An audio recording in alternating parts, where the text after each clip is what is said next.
नमस्कार, मी उमेश पाटील, गाव कापडणे. आम्ही आज कापडणे ग्रामपंचायतीला ॲप्लिकेशन करायला आलो होतो. गेल्या 8-10 महिन्यामध्ये जवळपास 150च्या वर डॉग बाईट झाले. म्हणजे पिसाळलेल्या कुत्र्याचा चावा हा जवळपास 150 लोकांना घेतला आहे आणि त्यासाठी आम्ही त्यांना अर्ज केला होता की तुम्ही याच्यावर ॲक्शन घ्या. त्यांनी काही दिवसापूर्वी ॲक्शन घेतली होती, पण काही प्राणीप्रेमींनी त्याच्यावर त्यांना ऑब्जेक्शन घेतलं, जे की चुकीचं आहे. कारण शेवटी माणूस पण महत्त्वाचा आहे. माणसाने प्राण्यांमध्ये अतिक्रमण करू नये आणि प्राण्यांनी माणसामध्ये अतिक्रमण करू नये. आणि प्राण्यांनी जर केलं असं अतिक्रमण तर त्याच्यावर तोडगा हा निघाला पाहिजे आणि त्यासाठी आम्ही ॲप्लिकेशन्स केले आहेत. आणि जर केसेस बघितल्या तर ह्या खूप वाईट पद्धतीच्या आहेत. अगदी लहान मुलांच्या शाळेतल्या लहान मुलींना चावा घेणं,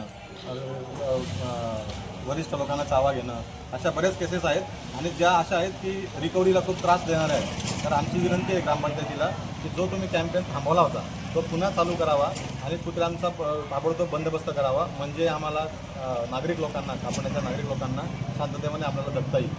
धन्यवाद.